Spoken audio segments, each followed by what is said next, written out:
પાર્ટીને ડર લાગે છે। આપ સૌને સલામ, આપ સૌને વંદન। સાથીઓ, છેલ્લા ઘણા સમયથી ગુજરાતની રાજનીતિમાં કંઈક નવું થઈ રહ્યું છે।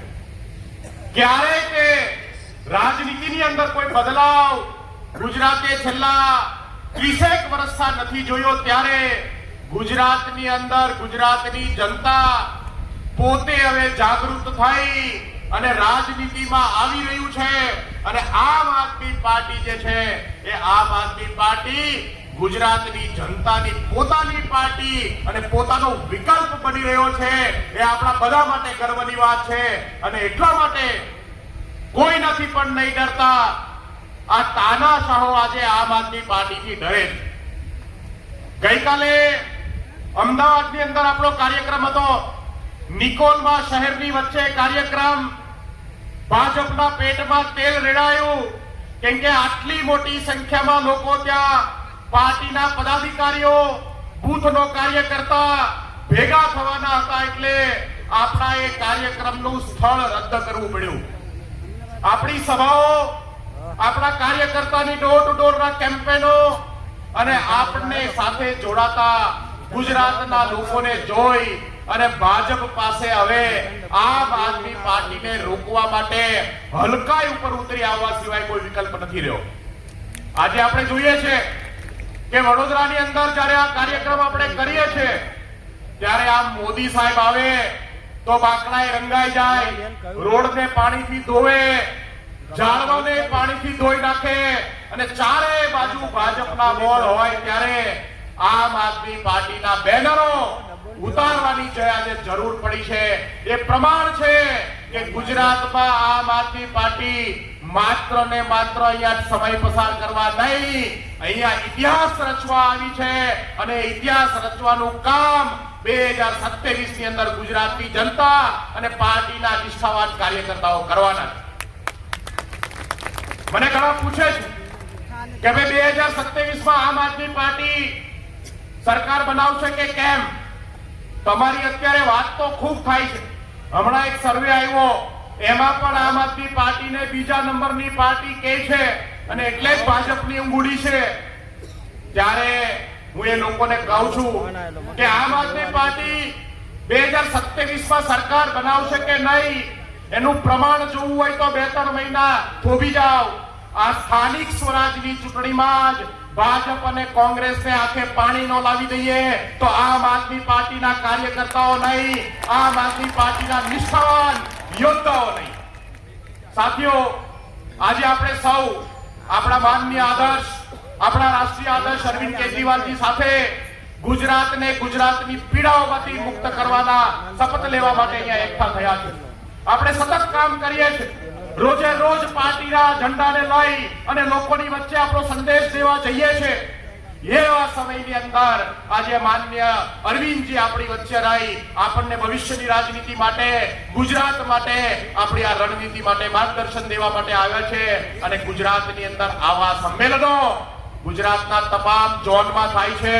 હું ગર્વ સાથે કહું છું કે આપ સૌની મહેનતથી, આમ આદમી પાર્ટીની નિષ્ઠાથી, આમ આદમી પાર્ટીના આ સૌથી લોકપ્રિય નેતૃત્વથી ગુજરાતની અંદર આજે આપણે ગુજરાતના તમામ 50,000 બૂથ ઉપર આપણા જેવા નિષ્ઠાવાન કાર્યકર્તાઓ પેદા કરવાનું કામ આપણે સૌએ કર્યું છે અને ગુજરાતમાં આજે ગલી ગલીએ આમ આદમી પાર્ટીનો કાર્યકર્તા છે।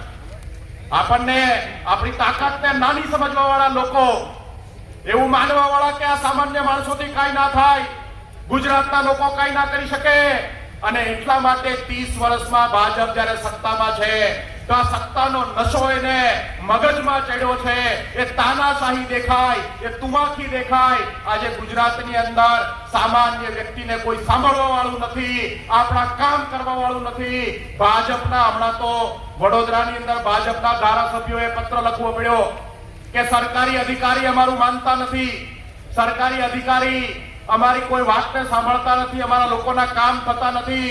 તમે વિચાર કરો, જો ભાજપના નેતાઓના કામ ન થતા હોય અને આપણા ધારાસભ્યો જે લડાઈ લડીને લોકોના કામ કરતા હોય, તો ગુજરાતની જનતા આ વાતને જાણે છે કે હવે સમય થયો છે આ સરકારને ઉખાડી ફેંકવાનો. આજે જેમ વડોદરામાંથી આપણા બેનરો ઉખાડી ફેંક્યા છે, એમ આપણે સૌ મળી સંકલ્પ કરીએ કે 2027માં અને આ સ્થાનિક સ્વરાજની ચૂંટણીમાં આપણે ભાજપને એક એક બૂથ ઉપરથી ઉખાડી ફેંકીએ. અને એના માટે આપણે સૌ અહીંયા આજે ભેગા થયા છે. સાથીઓ, આજે સંકલ્પ લેવાનો છે, આજે શપથ લેવાના છે કે ગુજરાતની જે આ પીડા છે, ગુજરાત ઉપર જે અત્યાચાર ચાલે છે, ગુજરાતના શોષિતો, વંચિતો, યુવાનો, બહેનો, માતાઓ જે આજે દુખી છે, એક સામાન્ય પરિવારને જ્યારે પોતાનું ઘર નથી ચલાવી શકતા, એવા સમયની અંદર આપણા ઉપર મોટી આશા છે, આપણા ઉપર આધાર રાખીને બેઠા છે, ત્યારે દિવસ રાત એક કરવાની આ ચૂંટણીની અંદર ઘર ઘર સુધી જવાનું છે. તમામે તમામ સીટ ઉપર મજબૂતીથી આપણે આ ચૂંટણી લડવાની છે. હું એવા તમામ નિષ્ઠાવાન કાર્યકર્તાઓને સલામ કરું છું કે જે રાજનીતિમાંથી નથી આવતા, જે પોતાના ઘરબાર છોડી આમ આદમી પાર્ટીનું રોજે રોજ કામ કરે છે. એ તમામ સાથીઓ આવનાર દિવસની અંદર ગુજરાતના નેતાઓ છે. એ તમામ સાથીઓ આવનાર દિવસની અંદર ગુજરાતના ચેતર વસાવા છે, ગોપાલ ઇટાલિયા છે, ઈશુદાન ગઢવી છે. આવનાર દિવસની અંદર ગુજરાત એકમાત્ર ના સામાન્ય પાર્ટી નહીં, ગુજરાત આગામી 50 વર્ષ સુધી ગુજરાતની ધરતી ઉપર લોકોની સેવા કરેલી પાર્ટી બનાવવાનું કામ, એવો મજબૂત પાયો નાખવા માટે આપણે સૌ એકઠા થયા છીએ.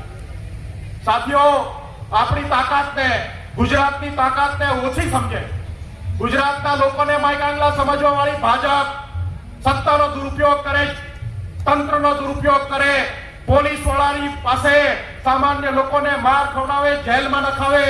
પણ આ મુઠ્ઠીભર આમ આદમી પાર્ટીના કાર્યકર્તાઓ જે કેવા કાર્યકર્તાઓ છે, જે ભાજપની સામે લડે છે.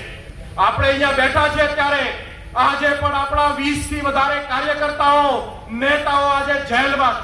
ભાઈ રાજુભાઈ કરપડા જેલમાં, ભાઈ પ્રવીણભાઈ રામ જેલમાં, રમેશ મેર જેલમાં છે, જૂનાગઢના આપણા જિલ્લા પ્રમુખ હરેશ સાવલિયા અને એક ટીમ આપણી જેલમાં છે. સાથીઓ, તમે વિચાર કરો કે આ લોકોને કોંગ્રેસનો ડર નથી, કોંગ્રેસની સભાઓ કેન્સલ થતી નથી, કોંગ્રેસના બેનરો ઉતારતા નથી, આમ આદમી પાર્ટીના બેનરો ઉતારે છે. કેમ?